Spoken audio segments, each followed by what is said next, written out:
My father never,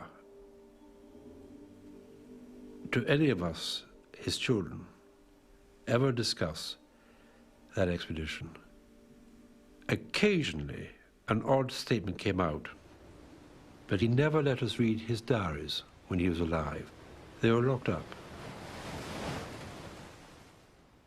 My father never spoke. He did say they had a tough time. We were young anyhow.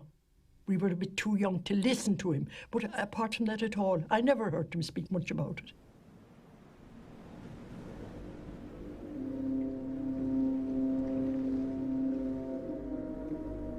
The 1914 Imperial Trans-Antarctic Expedition, under the leadership of polar explorer Sir Ernest Shackleton, would have been the last great journey in the heroic age of discovery.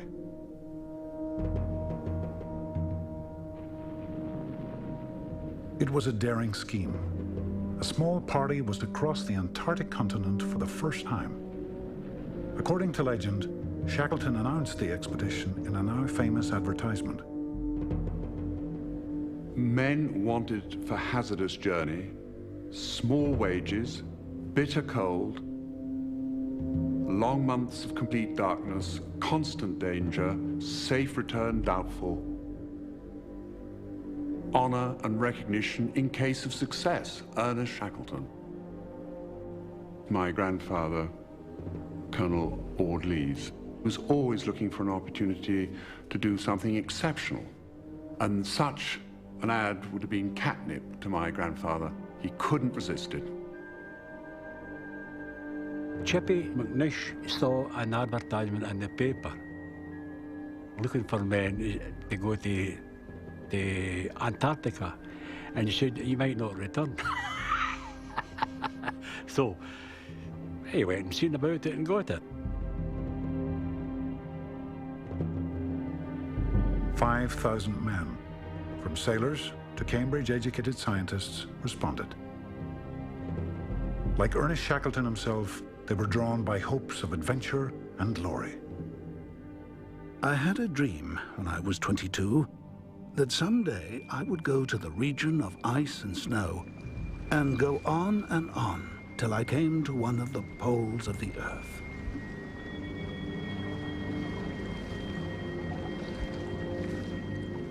Exploration had earned Shackleton fame and a knighthood, but he had still not realized his dream. Twice before he had set out to claim the South Pole, and twice he had returned defeated, ultimately losing this prize to Norwegian Roald Amundsen.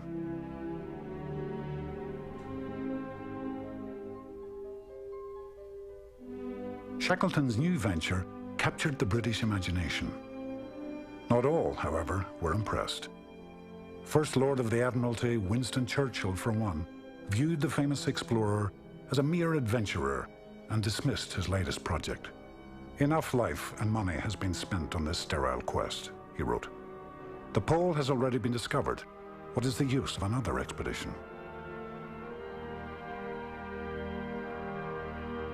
Nevertheless, in August 1914, after 7 frantic months of preparation, Shackleton and his crew of 27 men were poised for departure. But even as his ship set sail, the world in which Shackleton's dream had been conceived was coming apart.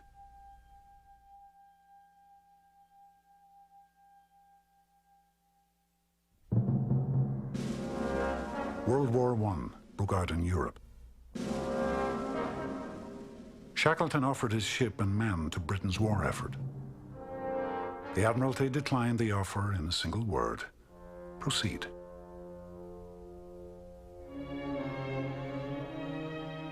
Shackleton's ship, Endurance, was named for his family motto, "By endurance we conquer," a phrase that summed up Shackleton's own drive and resilience.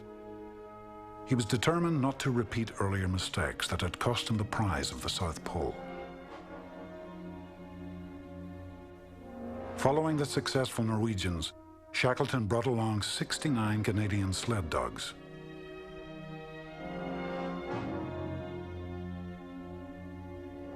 Food supplies would also be depoted for the 6-man sledging party that would make the 1,500-mile journey across the Antarctic continent.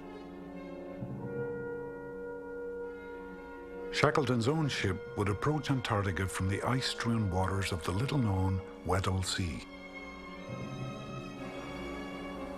The sea's gateway was the island of South Georgia, the Endurance's last port of call. An outpost of humanity amidst the frozen wastes, the island was home to a handful of small whaling communities run by company men. A local priest romantically described these whalers as a motley race of former noblemen and other fallen creatures who now strip blubber or render oil. Many, if not most, are at odds with life. Ernest Shackleton had something in common with these loners and outsiders. Born in Ireland, he had married the daughter of a well-to-do English lawyer, but he was an indifferent husband and father. A restless soul, he had always been happiest on his far-flung expeditions.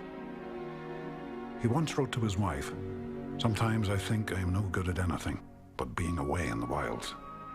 Shackleton was not your 9-to-5 man, your commuting type.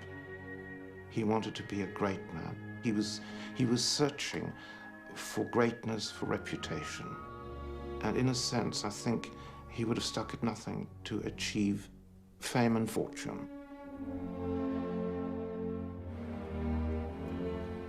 For all of November, Shackleton and his crew waited, hoping that unusually icy conditions in the Weddell Sea that austral spring would improve.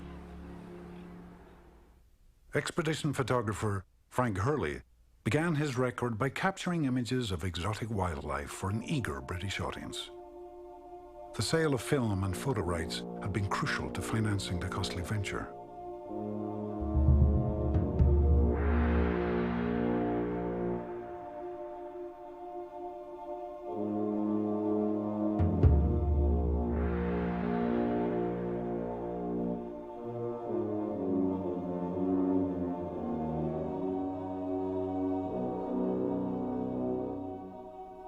Perce Blackborough, a young Welsh stowaway, sometimes served as Hurley's assistant. Blackborough had fallen in love with the Endurance when she had docked in Buenos Aires on her way south. Mrs. Chippy, the carpenter's popular tomcat, also along for the ride, had fallen overboard on the outward journey. The ship had turned around to pick him up. The crew took advantage of their last opportunity to send letters home. Navigator Hubert Hudson wrote his father, "Dear old Dad, just a line before we sail. We've had a very good time so far, and I think we shall do well. I hope to be home again within 19 months and go straight to the front. What a glorious age we live in." By early December, Shackleton could delay no longer if he were to take advantage of the Antarctic summer. All his resources had been committed to the expedition, and behind him, Europe was at war. Twice before, he had seen his dream snatched from him.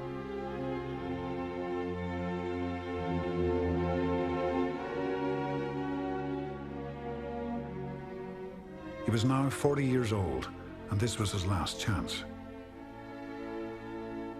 On December 5th, 1914, the Endurance left the island and headed south.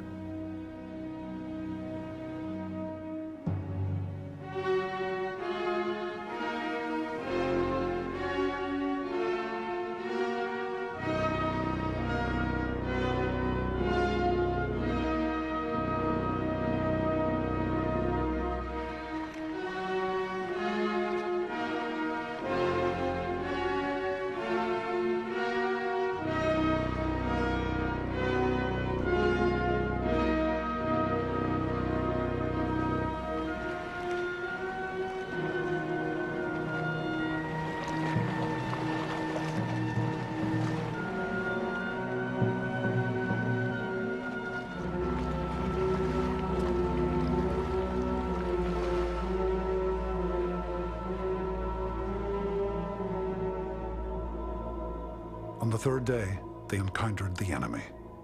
The huge compacted chunks of surface water known as pack ice. The pack stretched to the horizon, broken only by gaps of open water known as leads.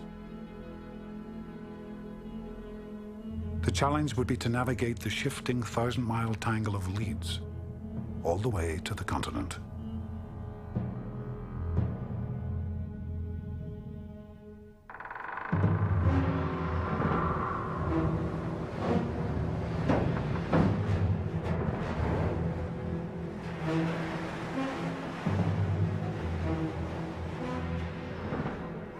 Dr. Alexander Macklin, a Scottish surgeon and one of the dogminders, recorded his observations of the ship's high-spirited captain, Frank Worsley. Worsley specialised in ramming, and I have a sneaking suspicion that he often went out of his way to find a nice piece of floe at which he could drive at full speed and cut in two. He loved to feel the shock, the riding up, and the sensation as the ice gave and we drove through it.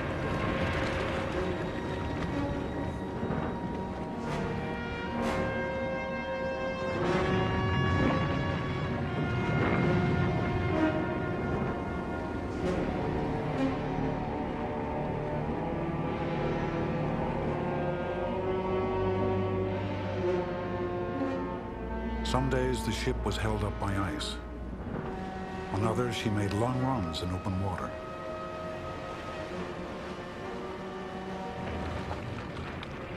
After 6 weeks of travel, the Endurance was only 100 miles from the continent when she entered a field of heavy brash ice, slowing the ship to a crawl. Captain Worsley recorded a fateful decision. The character of the pack has again changed. The floes are very thick.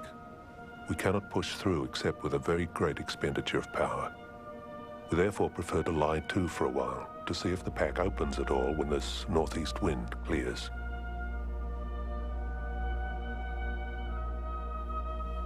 But when day broke, the men found the ice had closed around the ship. No water was visible in any direction. As the days passed, the ice showed no sign of relenting. The event that sealed their fate was recalled years later in a radio interview by expedition meteorologist Leonard Hussey. On the 14th of February 1915, the temperature suddenly dropped from 20 degrees above zero to 20 degrees below it, and the whole sea froze over and we froze in with it. An unexpected lead opened up 400 yards ahead, offering a chance to reach open water. And of course, we had no explosive to blast our way out. We just had picks and shovels.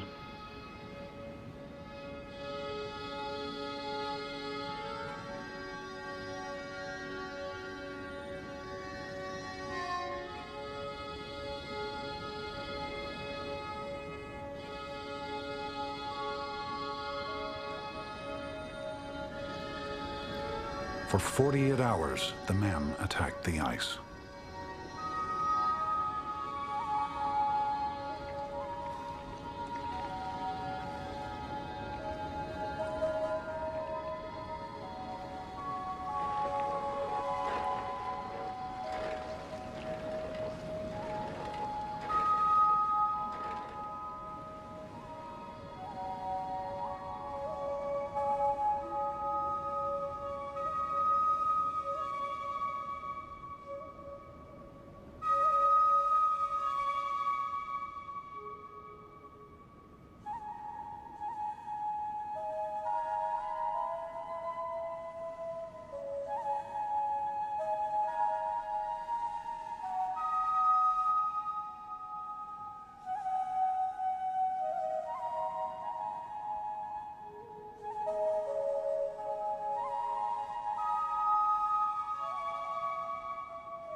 Frank Hurley, who filmed the men's exhausting bid for freedom, wrote in his diary, "All hands hard at it till midnight, when a survey is made of the remaining 2/3.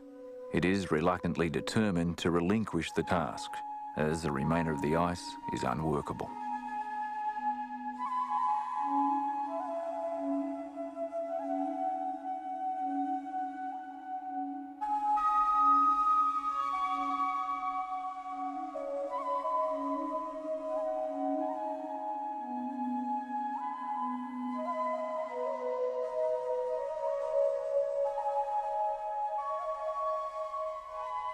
They were trapped until spring, some 7 months away.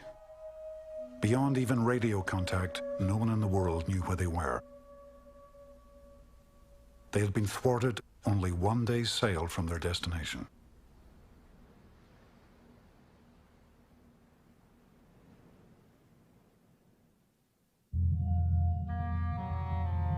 In his diary, Dr. Macklin wrote, "It was more than tantalizing. It was maddening. Shackleton at this time showed one of his sparks of real greatness. He did not rage at all or show outwardly the slightest sign of disappointment. He told us simply and calmly that we must winter in the pack. Never lost his optimism and prepared for the winter.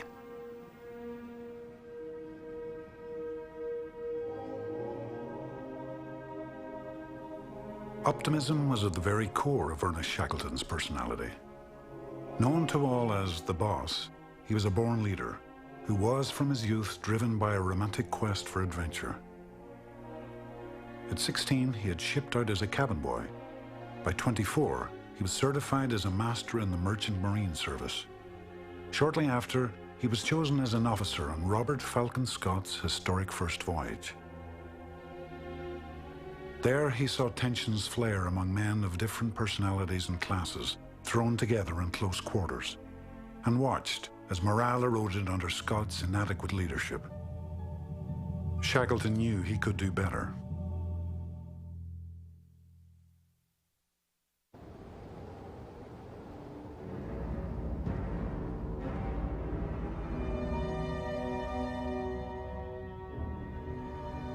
Now his own expedition was in trouble, trapped in the pack ice, drifting helplessly north.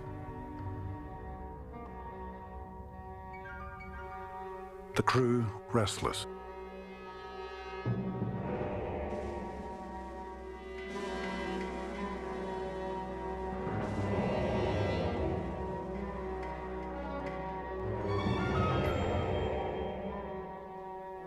Colonel Thomas Ord Lees, the storekeeper and motor expert, irritated everyone with his superior airs. In a characteristic diary entry, he observed, "I've made a point of sitting at the same table as the fourth officer and the carpenter, who was a perfect pig in every way. But I've done this to try and accommodate oneself to ideas and ways less refined than one's own." Others shared his distaste for mingling with different classes. McNish, the carpenter, had a few blunt words of his own for the superior motor expert. Order Lees is laid up with a sprained back. He was shoveling snow yesterday, the first work he has done since we left London.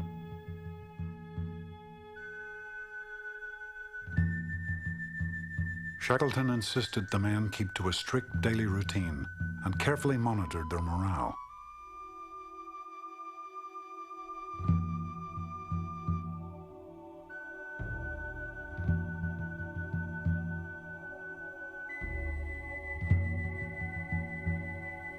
When dissension threatened, Shackleton was prepared to act forcefully. John Vincent, a heavyweight wrestling champion caught bullying the sailors, was summoned to Shackleton's cabin. He left demoted. Everyone, including the boss himself, would work together. Seaman Walter Howe remembered, "Everybody mucked in. It didn't matter who they were or what they were. Their qualifications didn't count for anything." Scientist James Worley found himself assigned to a cleaning brigade. Everybody was prepared to join in whatever was happening, whether it be scrubbing the floor. And I think Shackleton himself, with his Irish background and ability to communicate and join in, made everybody feel that they were one. It was a team and not a them and us situation.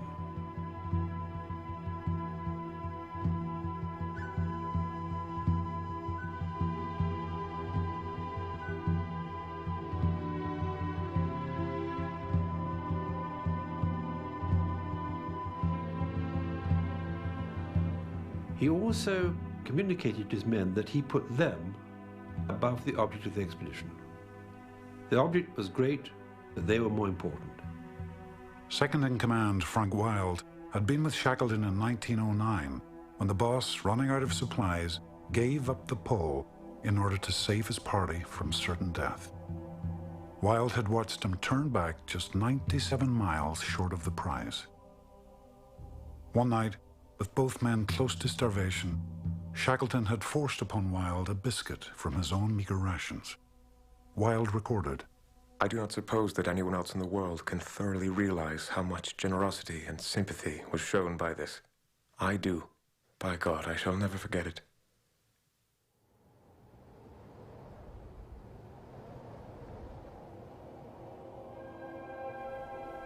The floating landscape, convulsed into pressure ridges, became more difficult to negotiate. Ice claimed their entire horizon.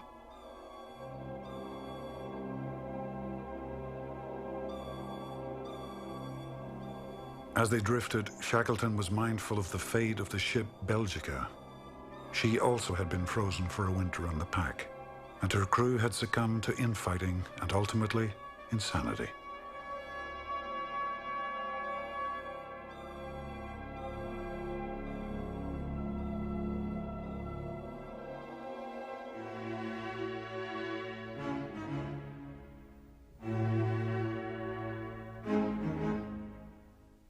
The men turned to the dogs, who quickly became indispensable companions.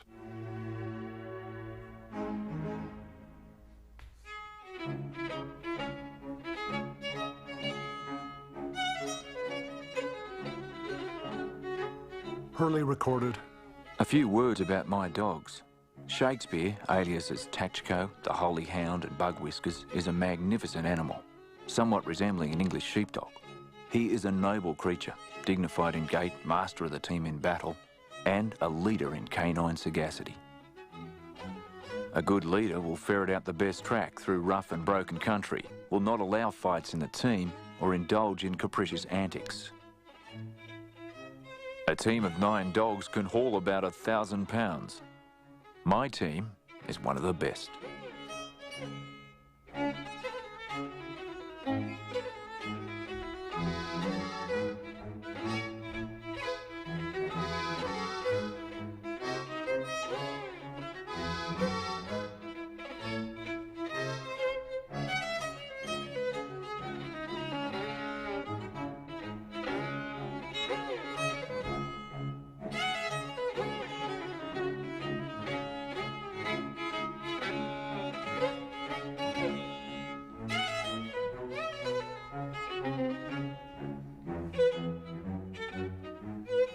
The birth of 4 puppies captivated the entire company.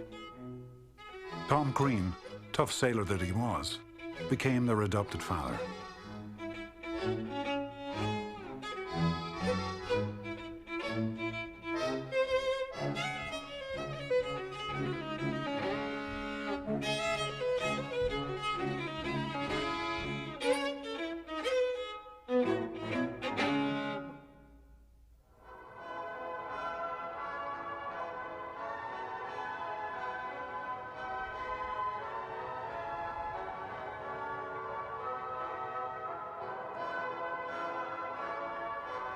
The men passed the long months with soccer matches,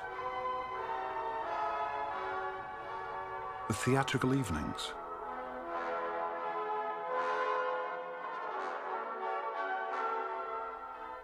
with weekly gramophone concerts,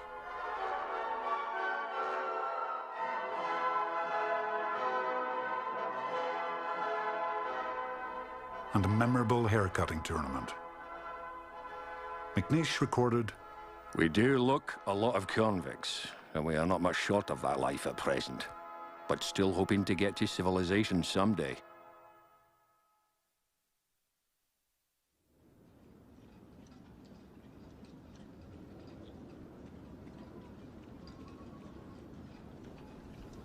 By May, they had been trapped for over 3 months.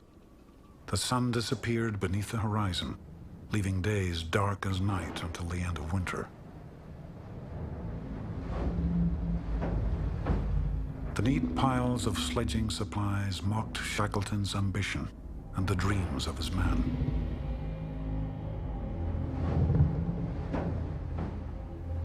Meanwhile, ominous forces were at work.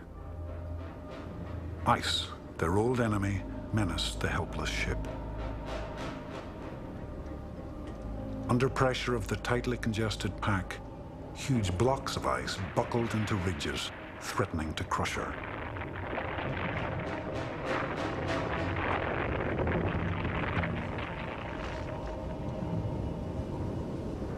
In July, a blizzard raked the Endurance. As the ice groaned and heaved, Shackleton paced his cabin. Captain Worsley recalled, "He said to me, the ship can't live in this, skipper. It's only a matter of time. What the ice gets, the ice keeps." The Endurance survived, but as winter turned to spring, assaults continued.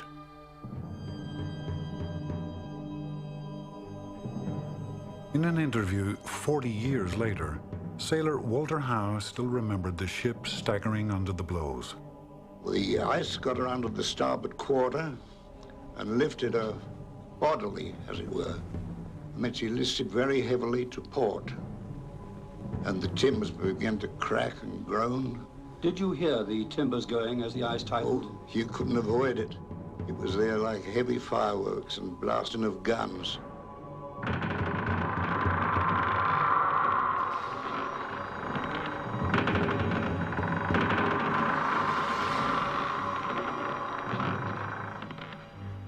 Together, Shackleton and Wild surveyed ice damage. Orderlies recorded, "Sir Ernest must have gone through terrible anxiety lately, though he is so inscrutable that no one could have detected anything unusual in his manner. I know for a fact that he did not once lie down for 3 days, and I don't think he had undressed for 10 days.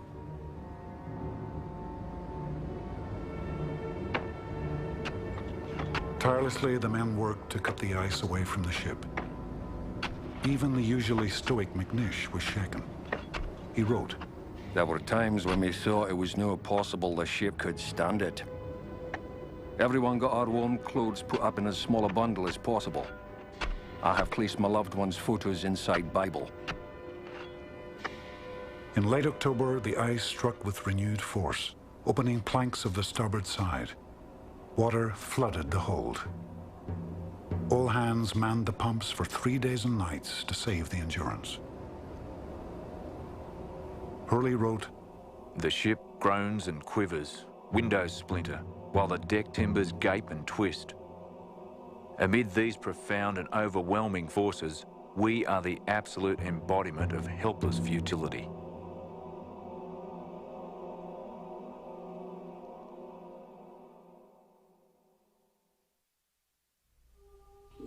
On October 27, 1915, 10 months after their entrapment in the ice, Shackleton gave the order to abandon ship. Seaman Howe recalled, Shackleton sent Frank Wild along forward, who explained to us that it was a case of get out.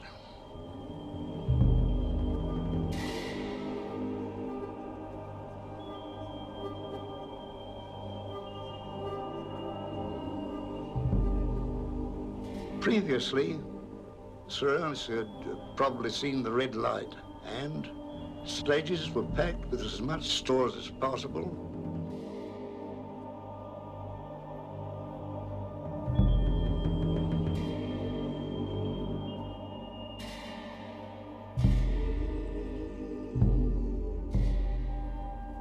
You've got to remember that the sailor is a sailor, and that's his ship, his home. And once he's off that ship, he's at a loss. The adventurers of the expedition were the people that expected to stay and knew what they were up against, like Tom Crean and Worsley, Shackleton himself, Wild.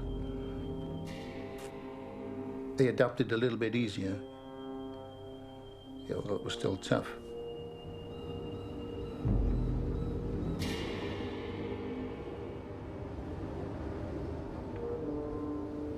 They had been reduced to a fraction of their original provisions and to 3 of the ship's 4 lifeboats.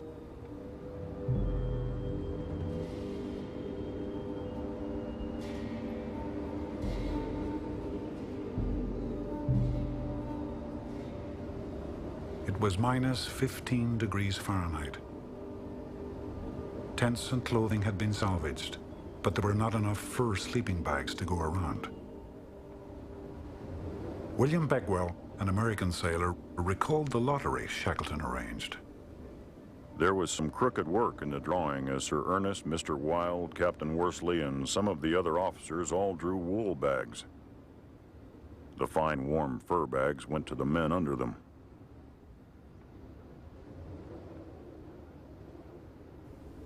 In the chill morning, Shackleton gathered the company to explain his plan. Dr. Macklin recorded, As always with him, what had happened had happened. Without emotion, melodrama, or excitement, he said, "Ship and stores have gone, so now we'll go home."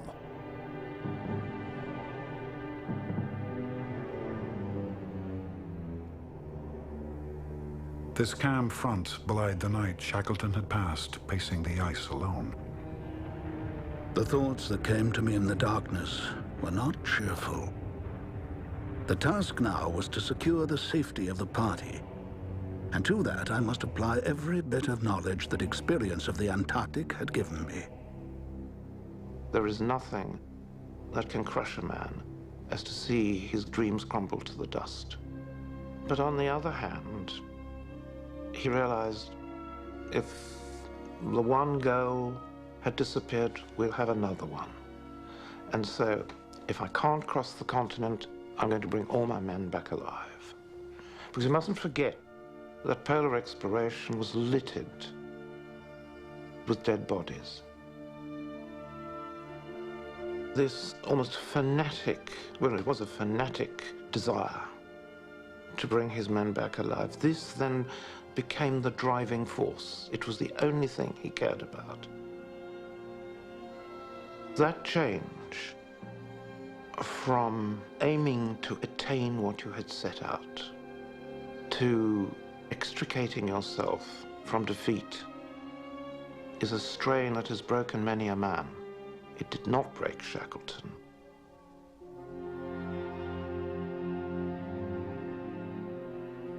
Shackleton's first impulse was to march to the nearest land, some 350 miles to the west.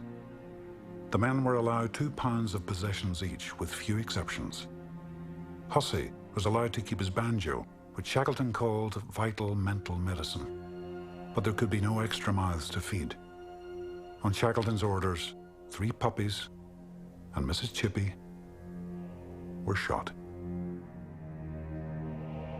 I feel sure that it is the right thing to attempt a march.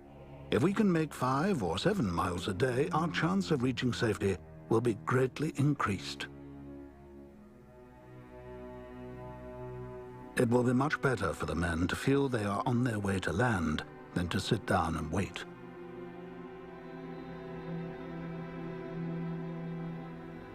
But after 3 days of hard slugging, they were still within sight of the ship. The march to land had proved futile.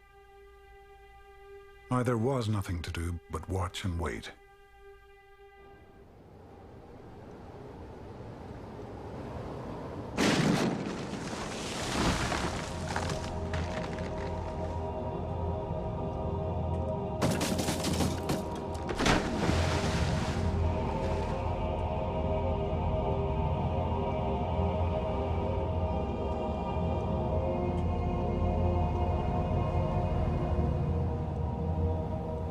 Food and supplies were salvaged from the collapsing ship.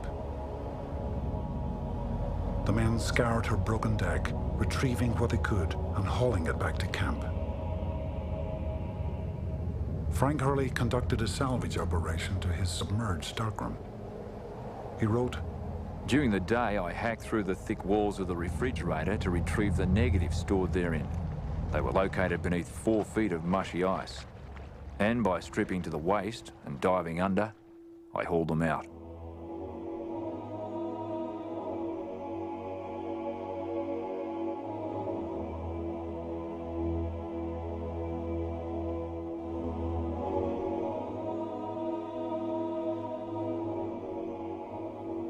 Together, he and Shackleton selected 120 negatives and sealed them in tin canisters. The remaining 400 Shackleton had Hurley destroy, so he would not be tempted to recover them later. Hurley retained a single vest pocket Kodak camera and 3 rolls of film. On November 21st, the broken ship sank for good beneath the ice. Shackleton recorded simply, "At 5 p.m. she went down. I cannot write about it." Now, nothing remained of the Endurance and her long battle, except Hurley's images.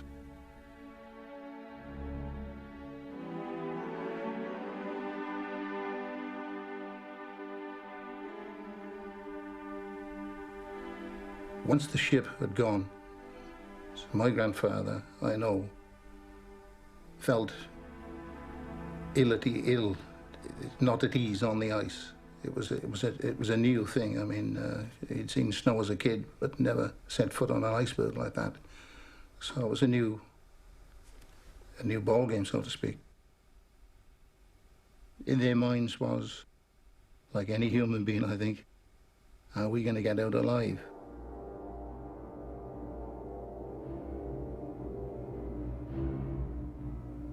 The drift of the pack had carried the men 1,300 miles since they were trapped. Now they hoped the same drift would bring them to land. If not, they were bound for open sea. Hurley wrote, "It is beyond conception even to us that we are dwelling on a colossal ice raft, with but 5 feet of frozen water separating us from 2,000 fathoms of ocean, and drifting along under the caprices of wind and tides, to heaven knows where."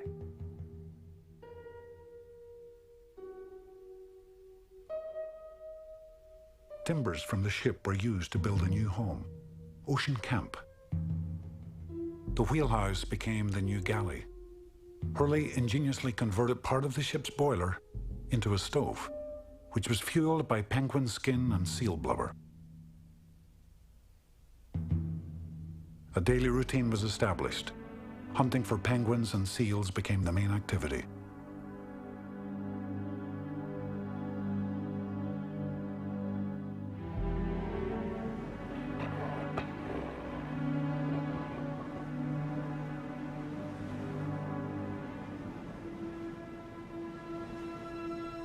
Each man knew rescue was impossible. They were managing to stay alive. But to what end?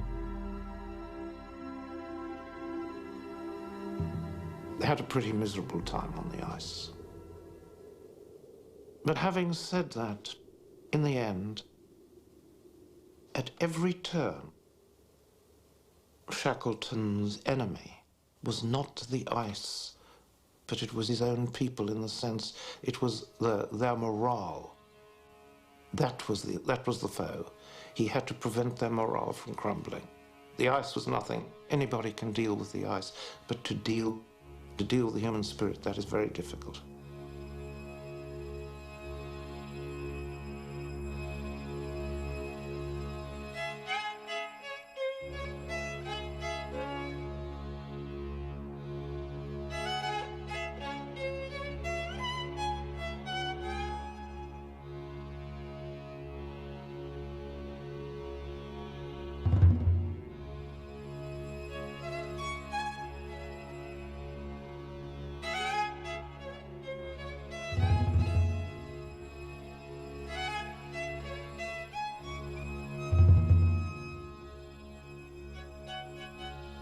One month after abandoning ship, a bout of sciatica sent Shackleton to his tent for 2 weeks. Emerging after his forced confinement, he made the surprising decision to attempt a second march to land. In his memoir, he related, "A buzz of pleasurable anticipation went round the camp at this announcement." Nothing was further from the truth.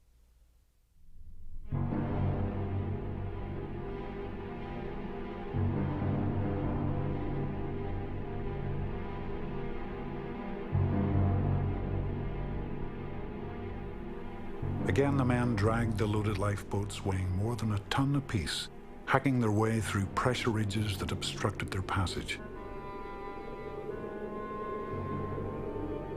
At times, they trudged up to their knees in snow.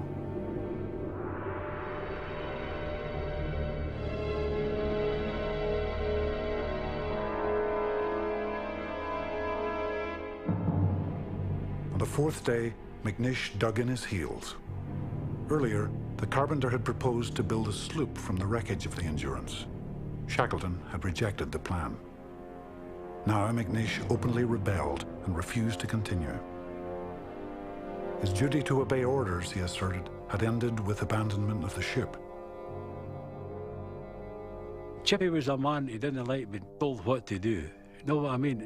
It's all one who you were. If Chippy didn't like it, Chippy would tell you. This is the kind of man he was. I mean, authority meant nothing to him. Shackleton called the men together and read ship's articles, dramatically asserting his command. Despite the loss of the ship, he announced, all men would be paid wages until they reached port.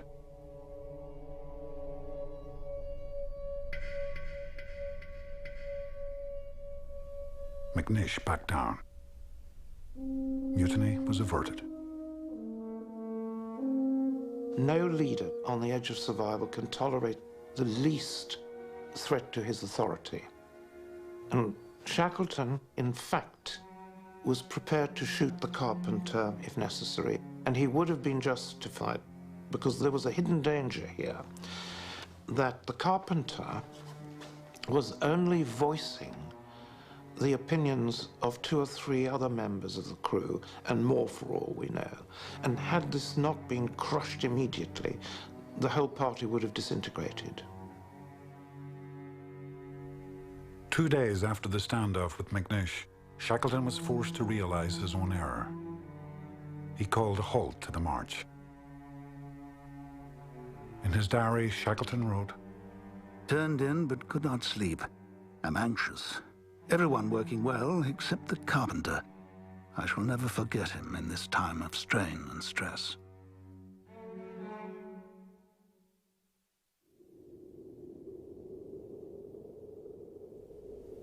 Shackleton had put down the rebellion, but he could not quell all doubts that threatened to erode his authority.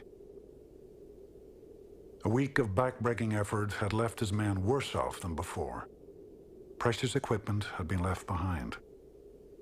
Life at their new base, Patience Camp, would be much harder. More questions arose about the boss's judgment. Food supplies were running out, but Shackleton had imposed strict limitations on the amount of penguin and seal meat stockpiled, insisting he would get them off the ice before winter. Lionel Greenstreet, the ship's first officer, openly questioned the boss's philosophy. His sublime optimism all the way through is, to my mind, absolute foolishness. Everything was going to turn out all right, and no notice was taken of things possibly turning out otherwise. And here we are. Shackleton retorted, "You're a bloody pessimist." For once, Ordleys voiced the fears of many. They had to have meat, he put on record, in the event of another winter on the floes.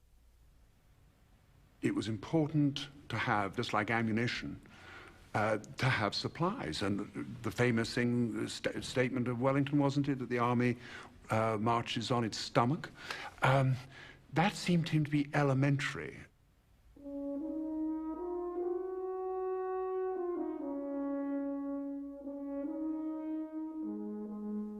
In the end, it was the boss's vision that prevailed. Shackleton's great characteristic was the ability to compel loyalty, even against his men's better judgment. Now, this has got to do with some force of character, some flame that burns within a man. Game grew scarcer. There was no food for the dogs. Shackleton gave Wilde the unhappy command to shoot some of the dog teams. Early paid a last tribute to his old companion. Hail to thee, old leader Shakespeare. I shall ever remember thee. Fearless, faithful, and diligent.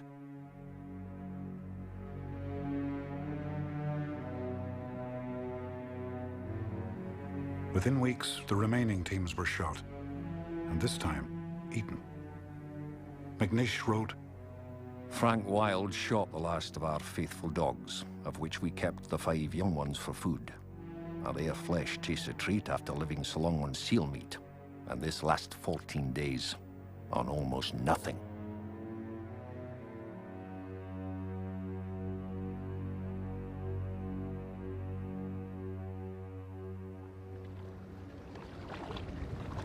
As the men drifted to the edge of the pack, the ice began to disintegrate around them. One day, Ordlees awoke feeling seasick. The ice had become so thin that the swell of the ocean could be felt through it. Soon, nothing would be left beneath them.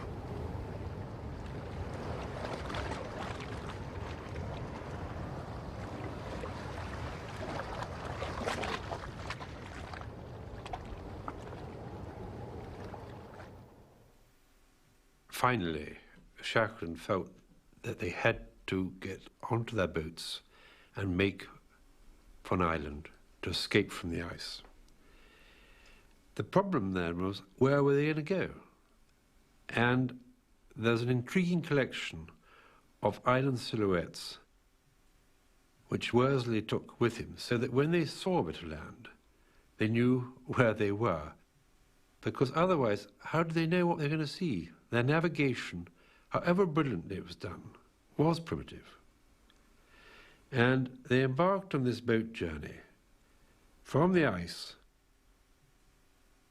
not knowing where they were going to end up. Several landfalls were possible. The closest were Clarence and Elephant Islands, some 100 miles to the north. Deception Island, over 150 miles to the west, was known to have supplies for shipwrecked mariners. Shackleton chose Deception Island. Their 3 small lifeboats would carry all 28 men on a journey that would last no one knew how long.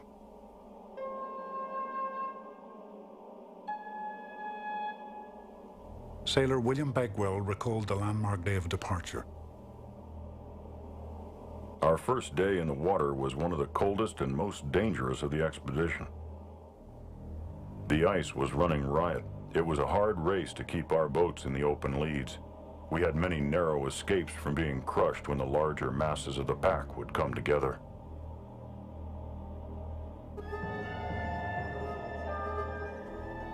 During the first few days of their journey, they pulled their boats from the water each evening to sleep.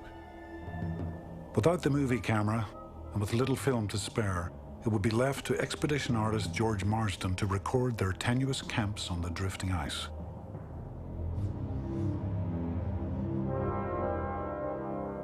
Leonard Hussey and Walter Howe recalled the night when disaster struck. We were drifting over the sea on a piece of ice, and we were cold and frozen. Pitch dark night once, and then the ice split right across under the men's tent. With 8 of us turned in there, one poor chap named Holness, him and his sleeping bag dropped into the drink. Shackleton looked into the crack and he saw a man floating with his sleeping bag. Shackleton grabbed Holness and lifted him in his bag up onto the ice, knowing he could survive only minutes in the freezing water. Seconds later, the ice ages came together with tremendous force. I remember Shackleton saying to Holness, "Are you all right?" "Yes, sir," he said, "I'm quite all right. Only thing I regret, my bloody tobacco's down there in the drink."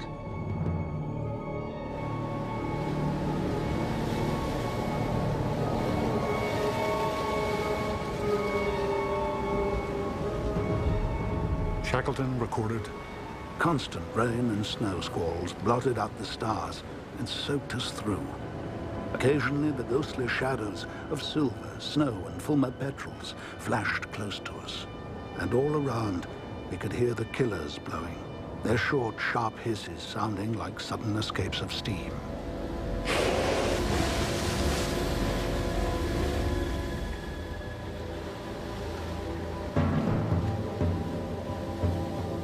the sheer hardship of the rowing. My father said that at the end of a watch, your hands had to be chipped off the oars. And it's very hard to imagine what it must be like when you try to get some sleep. Your hands must be totally frozen. Your clothes are probably soaked, and you're hungry. The days passed in painful rowing and bailing. Stable ice could not be found, and nights were now spent sitting helpless in the Black Sea. To complete their misery, many of the men were now suffering from dysentery. I think they only had one hot drink a day, and he said that they only ate a ship's biscuit, which, in his own phrase, you look at for breakfast, you suck it for lunch, and you eat it for dinner. What kept them from cracking was Shackleton's sheer willpower, his leadership, this flame that burns within him. And this was manifested in different ways. Either it was Shackleton playing the consummate mariner at the prow of the boat, leading his little squadron to safety, or it was mothering his men, suddenly turning round and comforting somebody or preparing food for him and acting basically like a hen with one chicken. And the next minute he was a martinet driving his men on.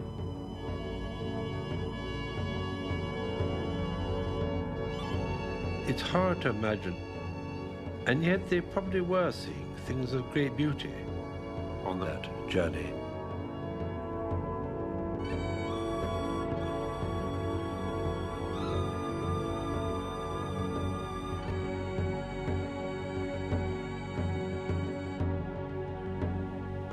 We were all laced together, the three boats, on account of the bad weather.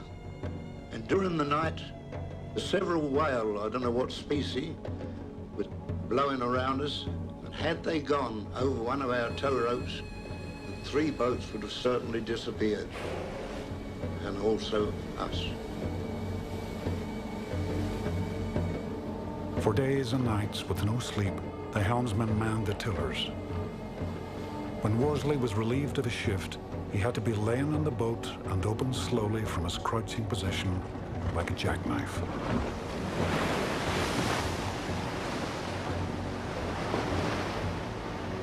Overwhelmed by misery and fear, some of the men broke down and wept. Now Shackleton knew he must make for land at any cost. Changing course, they struck out for Elephant Island.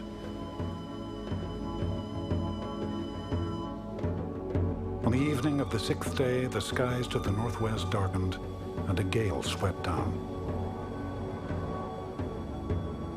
Swamped with water, one of the lifeboats was in danger of sinking. Ord Lees, who up until then had disdained to row, rose to the crisis and bailed for his companions' lives. My grandfather was always a man who wanted to do a feat. Rowing, there's no possibility of doing a feat. I mean, everybody's on the same oar, rowing like that. Bailing out, saving everybody's life, gosh, I mean, that's sort of a part made in heaven for my grandfather, because everybody would be made aware of the fact that he'd been up all night bailing them out. So, gentlemen don't row, but by Jove, they do anything necessary to save people's lives.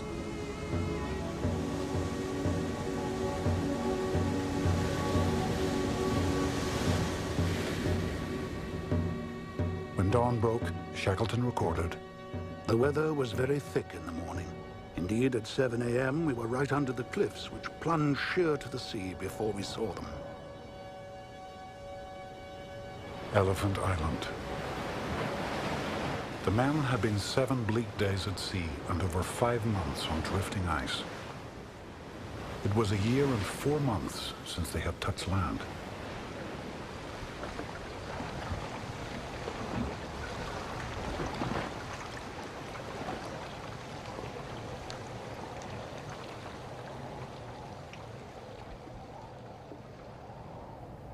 With frostbitten fingers, Hurley recorded the landing.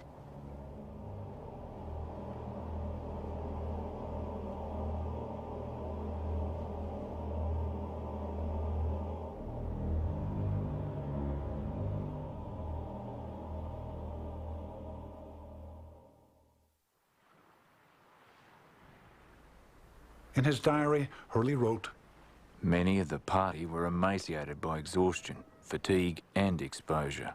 Many suffered from temporary aberration, others shivering as with palsy." The men reeled along the beach as if drunk, some burying their faces in the stones. Wordy recalled more chilling behavior. Some fellows were half crazy. One got an axe and did not stop until he had killed about 10 seals.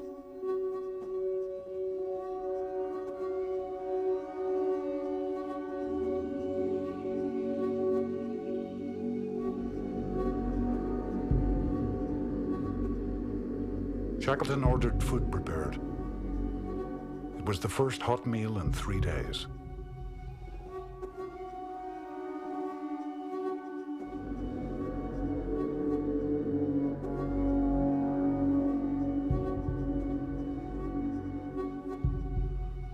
Hurley described the first night.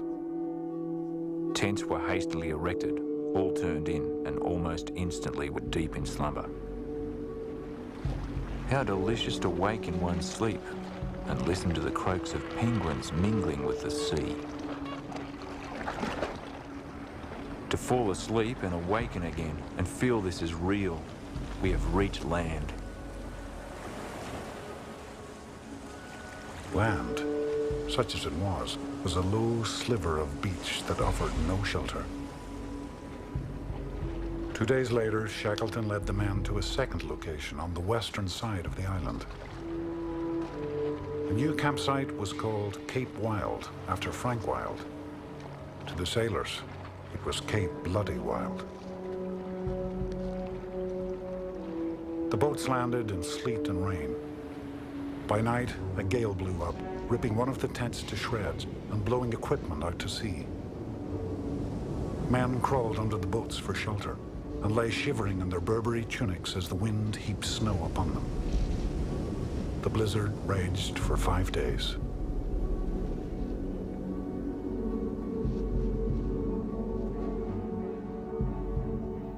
I think I spent this morning the most unhappy hour of my life. All attempts seemed so hopeless, and fate seemed absolutely determined to thwart us.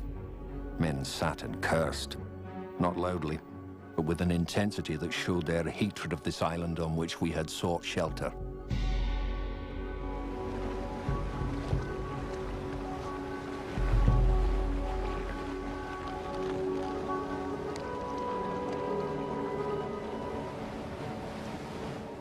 Shackleton had saved his men, in the sense he'd got them all alive out of the ice and onto terra firma. But now how to get back to civilization? Elephant Island was off any conceivable shipping route. Not only that, she was nowhere near the routes of the whalers and sealers that used to come down there. So somehow Shackleton had to get his men to a port of call, even if it was only a lonely island where the sealers came. Staring down impossible odds, Shackleton made a bold decision. He would not wait. He would sail for rescue. Cape Horn, the closest land, was beyond reach, as it would mean sailing against the prevailing wind. But in the path of the westerlies was the island they had set out from, South Georgia. The plan was made. Shackleton would take a 22.5-foot-long boat 800 miles across the world's most dangerous ocean. Work began immediately on the James Caird. Earlier, McNish had raised her gunnels with wood from packing cases. Now, he scavenged the other two boats to reinforce her. The seams were sealed with Marston's oil paints and seal's blood. Her deck was canvassed. It wasn't only that McNeish was a good shipwright, a good ship's carpenter, but he appeared to have something extra. He had a streak of ingenuity, of the real ability to improvise, to make something out of nothing. And I think this was connected with a strain of perversity, of cussedness. And here's another paradox. This was the mutineer who'd come good.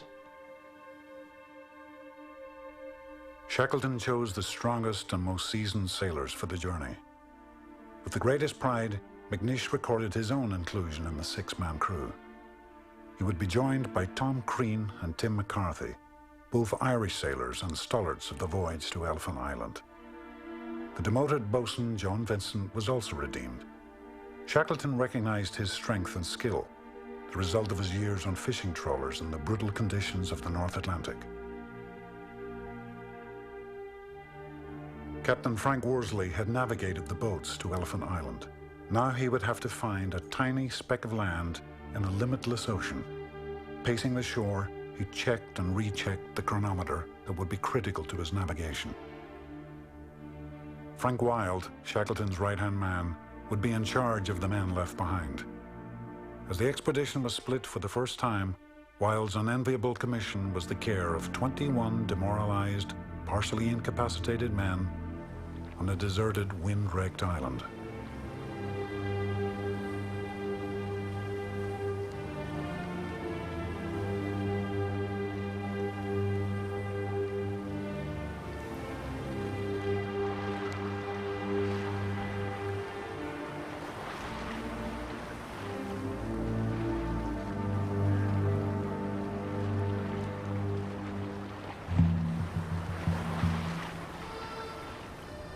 On April 22nd, 1916, McNeish finished his work and the weather cleared.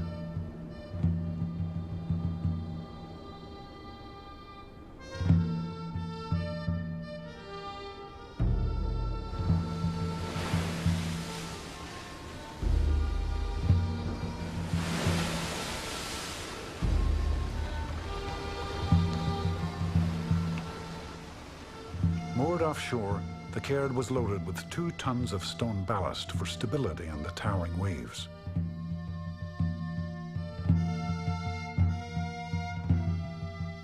Water from ice laboriously melted over a blubber flame was stored in kegs. They took food for 4 weeks. Beyond this, they knew they could not survive.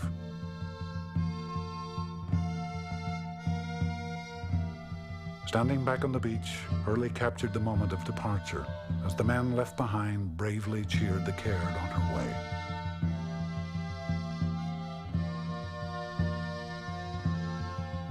On board the Caird, Worsley reflected. The men ashore formed a pathetic group. As long as they thought we could see them, they kept up a wonderful appearance of optimism and heartiness.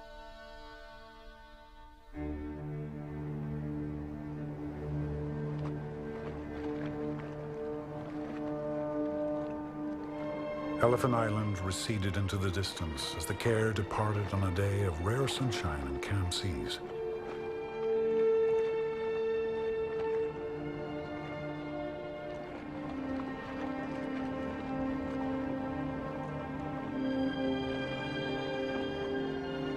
Soon, the Caird was in rougher waters.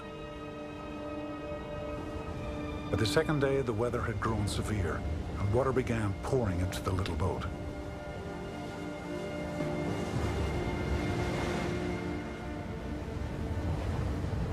Frank Worsley recalled. Bruised and soaked with never a long enough interval for our bodies to warm our steaming clothes, our feet and legs had swelled and began to be superficially frostbitten, with the temperature at times nearly down to 0. McNeish alone attempted to keep a sea log, but on the 9th day he abruptly broke it off. They worked round the clock on 4-hour shifts. 3 men vainly attempting to sleep on the rocky ballast below, while 3 others held watch above, bailing pumping, trimming the sails, fighting to keep the Caird afloat.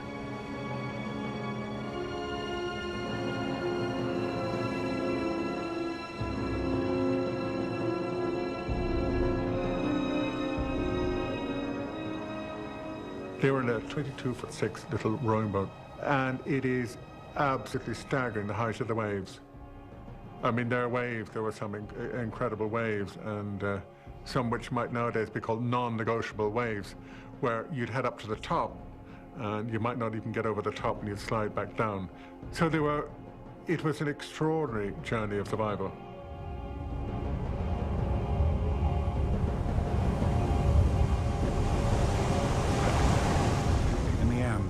Everything depended on Worsley. He had learned to navigate in the high surf of the South Pacific, but nothing could compare to his present challenge. To chart the Caird's position, Worsley needed to read the sun's relation to the horizon. But the sun rarely appeared in the overcast sky, and the horizon became almost impossible to find behind the waves. Even to attempt a sextant reading, he had to be braced by men on either side, as the boat heaved and pitched her way through the water.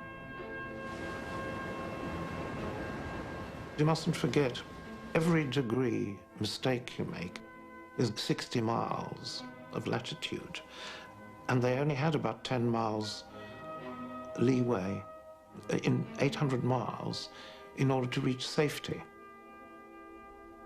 In 800 miles of stormy travel, Worsley was able to take only 4 sightings. The remainder of the journey he navigated by dead reckoning, the experienced sailor's instinctive gauging of speed and direction, or merry guesswork as he called it.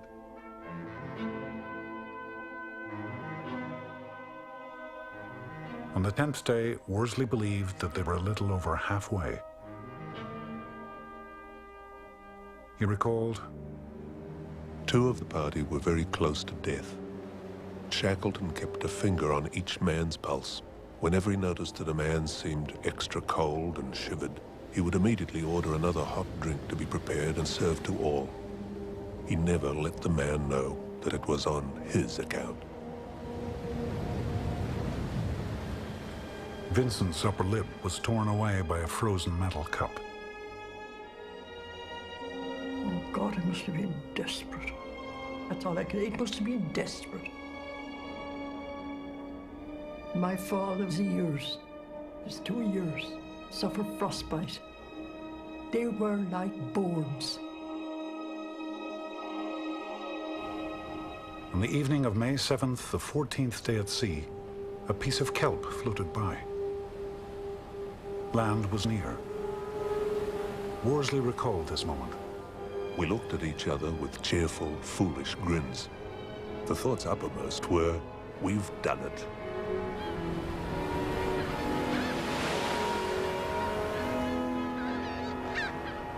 With land in sight, new ordeals arose to test their limits. A wind drove them perilously close to the island's cliffs. Soon this wind increased into hurricane force, descending upon them from the darkening skies. This is where Worsley came into his own, because he understood the way a sailing ship worked. And so he performed a miracle there with a round-bottomed whaler whose profession was making leeway, not built for sailing into the wind. Somehow he clawed his way offshore and into the wind. The hurricane raged for 9 hours. Then the wind veered, carrying them from destruction. Shackleton recorded, "I stood offshore, tired almost to the point of apathy." On the evening of May 10th, the 17th day at sea, the James Caird sailed into the entrance of King Haakon Bay on South Georgia. In the gathering darkness, the boat ran in on a swell and touched the beach. A small stream flowed nearby, and the men fell to their knees and drank. One of the greatest boat journeys in modern maritime history had ended.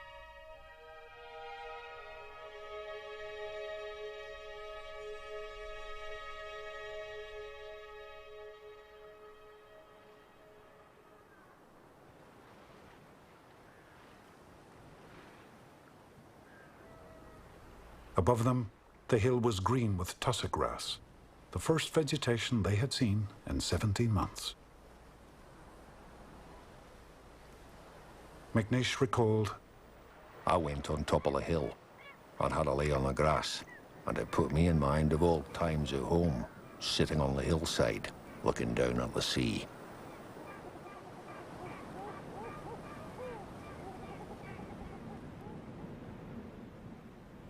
Suddenly, home, rescue seemed possible. There was only one catch.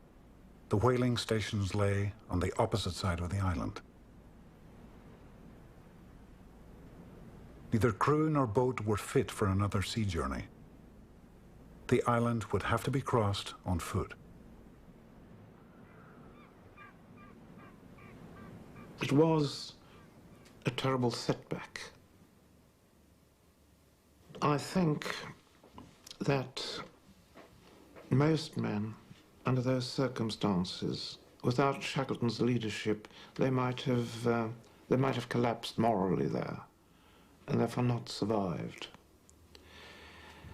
He took it all in a very matter-of-fact way.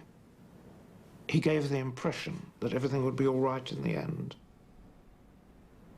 Their single map showed only the island's coastline. The interior was unknown. Icy and forbidding, prey to sudden blizzards and hurricane-force winds, the whalers considered it impenetrable. This chaos of peaks and glaciers had never been crossed.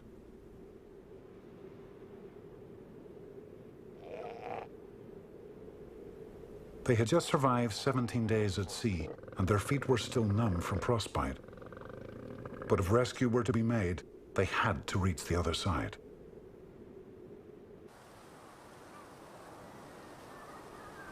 Shackleton decided to take with him Crean and Worsley, leaving behind the other men who were not fit for the journey.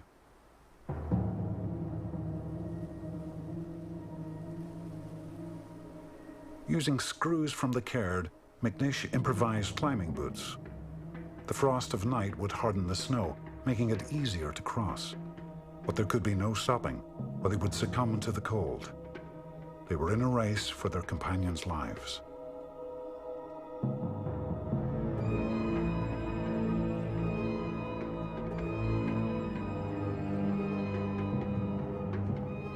Too weak to carry anything but bare necessities, the three men took a length of rope and a carpenter's adze as their only equipment. Taking advantage of the full moon and calm weather, they set out at 3 a.m. for Stromness whaling station. Beneath the deceptive blanketing of snow lay ice fields pitted with crevasses. One misstep could end in death. As the day grew longer, they struggled through a bewildering confusion of ridges and plateaus.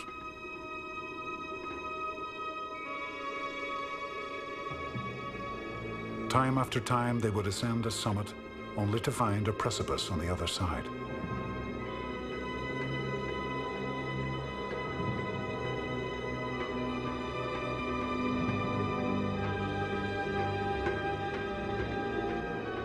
Shackleton recalled, "We were now feeling the strain of the unaccustomed marching. We had done little walking since January, and our muscles were out of tune.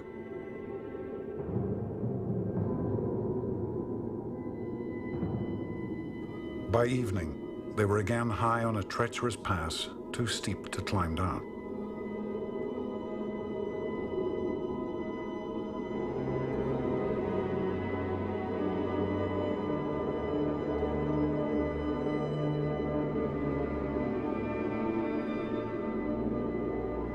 It was of the utmost importance for us to get down into the next valley before dark. The night temperature at that elevation would be very low. We had no sleeping bags.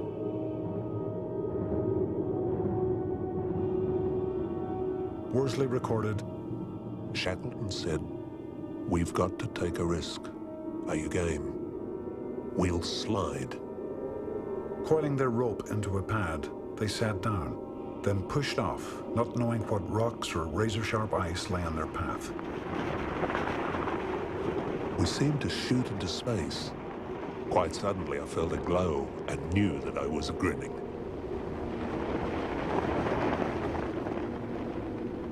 We finished up at the bottom, in a bank of snow. We picked ourselves up and solemnly shook hands all round.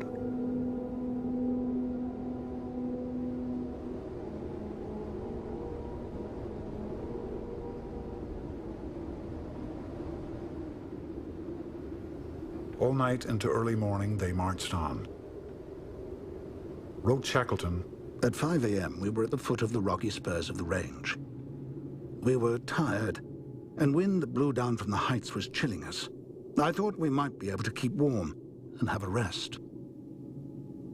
Within minutes, my two companions were asleep.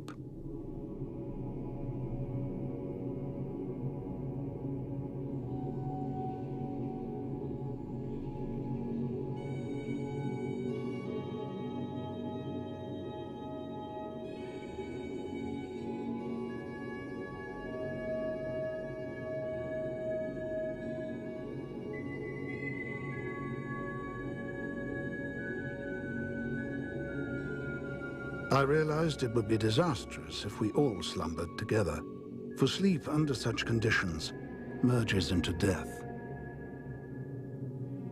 After 5 minutes, I shook them into consciousness again, told them they'd slept for half an hour, and gave the word for a fresh start.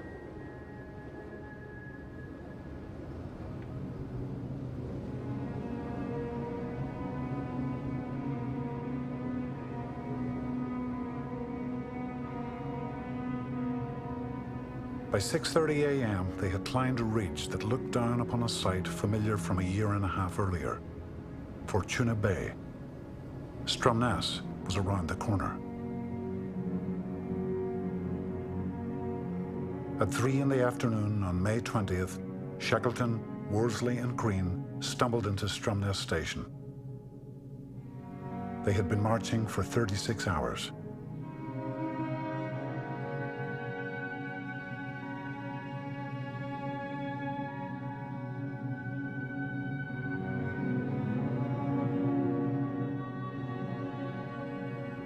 At the home of Thurl Surley, the station manager, they knocked on the door.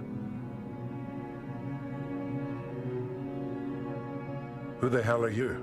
Surley reportedly asked. "My name is Shackleton," came the answer. The waiting manager couldn't recognize them because they were dirty, emaciated. They were soot-grimed because of living over blubber stoves for so long. Their clothes were filthy, their hair was uncut. They were like men returning from the dead.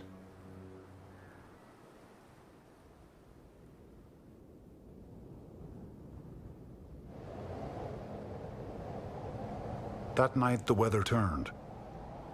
Lying in bed in the manager's house, Shackleton listened to snow drive against the window. Had they been caught in a blizzard, nothing could have saved them.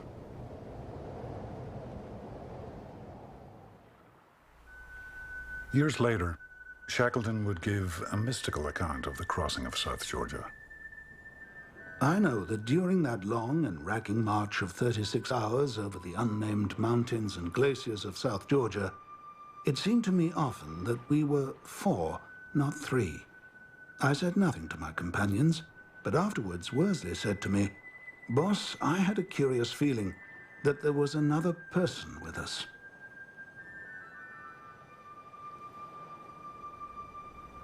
The fourth man, I suppose, was the man above. They must be deeply religious at the back of everything. They must.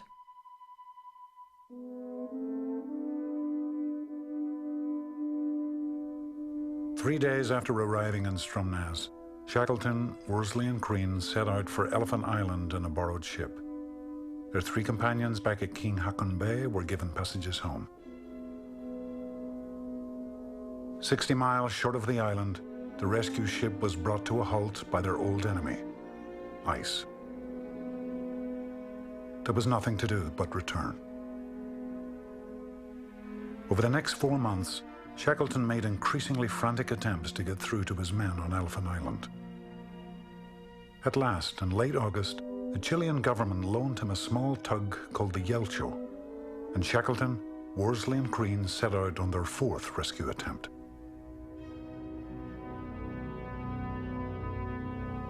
Elephant Island. The rescue party was now at least 10 weeks overdue. In his diary, Ordlees wrote, August 26th, 1916. Another wretched day. Very dull and draining. What little seal meat we have left is tainted, for we've picked it over so often that nothing but the most decomposed remains. The 22 men had passed a sunless winter living in a small hut made from the overturned boats.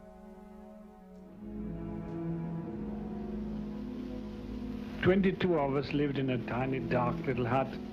The weather was just appalling. Blizzards and snowstorms almost the whole time. The great difficulties, of course, was lack of water. There was plenty of frozen water all round, but you can't suck ice at those temperatures. If you do, it blisters your lips and your tongue as though you'd sucked a piece of red-hot iron. So we used to take a few chips of ice in our sleeping bags with us at night in an old tobacco tin. And if you lay very still all night, a few of those chips would melt and you'd have about a teaspoonful of water for your breakfast in the morning. Of course, food was very short. We had very little except a little seal and penguin whenever they came up. And Marston, who was with us, had a little penny cookery book from which he used to read one recipe per night. We all lay around very quietly and very solemnly, suggesting in turns improvements and alterations. Then when the last man had finished, we went to sleep dreaming of the second helpings we'd refused when we were back home. You know, it's difficult to realize how hungry a man can be. When we'd eaten our rations and such seals and penguins as we could catch, then, without any enmity, we looked at one another.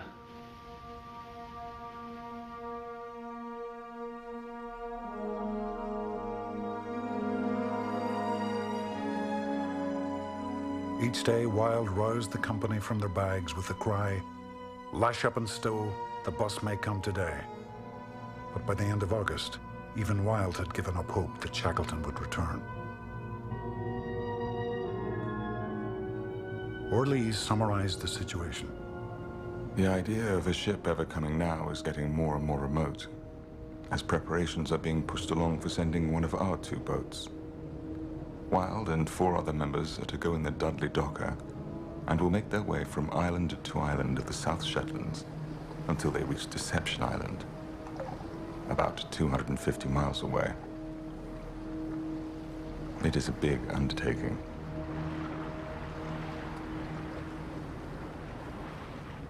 On August 30th, 1916, the men were gathered in their hut for a lunch of boiled seal backbone. Marston and Hurley remained outside, shelling limpets picked in the shallows.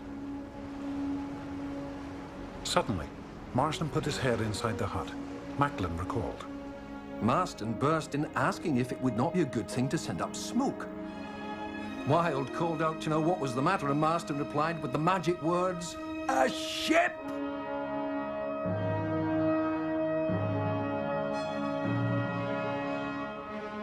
From the deck of the Yelcho, Shackleton scanned Cape Wild through binoculars, counting the figures who poured out of the hut onto the beach.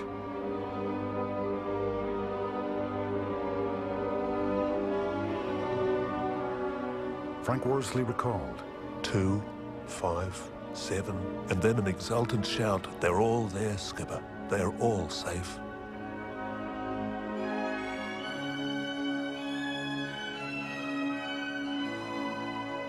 Crean joined us, and we were all unable to speak.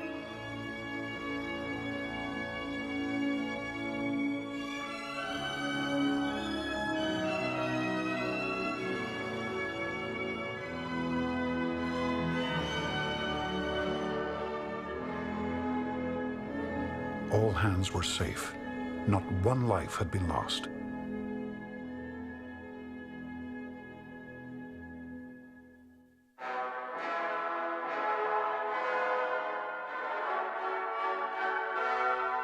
An ecstatic welcome greeted Shackleton and Punta Arenas. Although Germany was at war with Britain, the German community raised flags of celebration.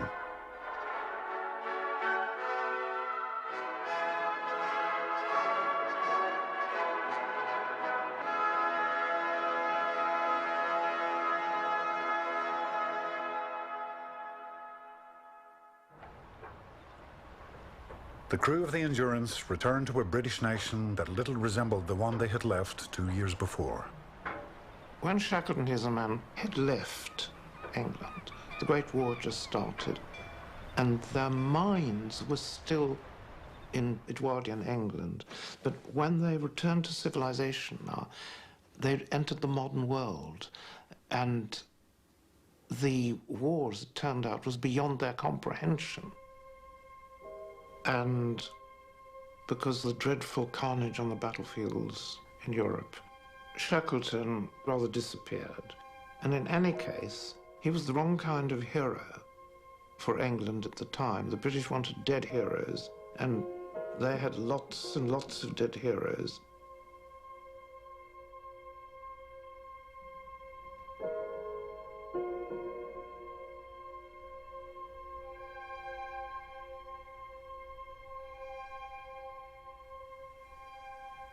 I suspect in 1918, the death of so many people in the trenches in the war made them feel that they had been, I could have said, nearly cowards, that they avoided 2 years of the war and they were lucky to be alive. Most of the men entered the war upon their return. Frank Hurley went off to photograph the fighting in the trenches. Tim McCarthy would be killed at sea 6 weeks after enlisting.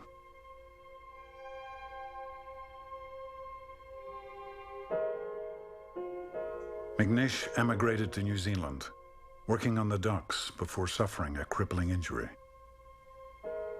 Most members of the expedition were awarded the Polar Medal, but Shackleton withheld this honor from McNish and 3 others. The carpenter's brief rebellion on the ice had cost him dearly.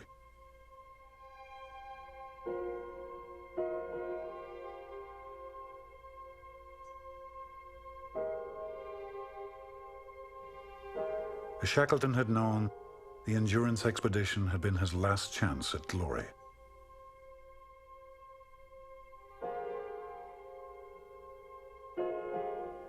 In 1921, he headed south once more, joined by a handful of the old Endurance crew: Worsley, Macklin, Green, Hussey, and Frank Wilde. The goal of the expedition was unclear. All that mattered was that they were heading south again.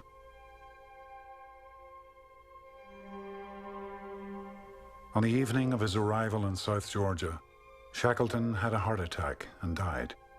He was not quite 48 years old.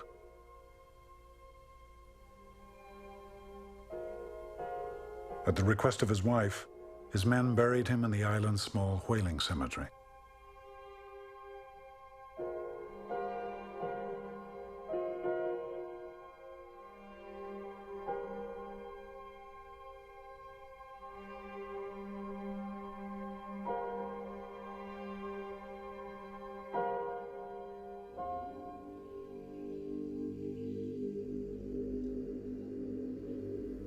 Bereft, Shackleton's men continued their uncertain expedition. Along the way, they took time to visit a place they never thought they would see again: Elephant Island. The expedition photographer recorded their visit.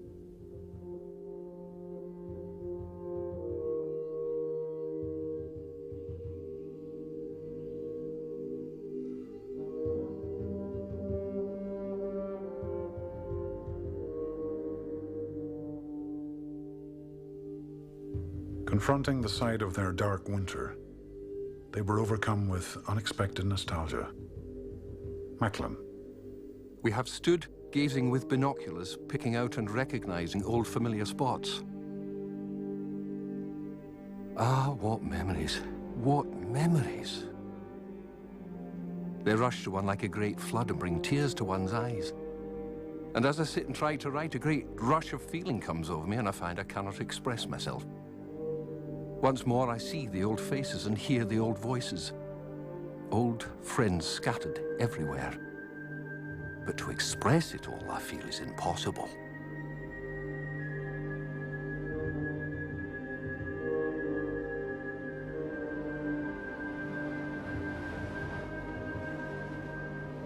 Shackleton's own feeling about the Endurance expedition was expressed in his memoir. We had seen God in his splendors, heard the text that nature renders. We had reached the naked soul of man.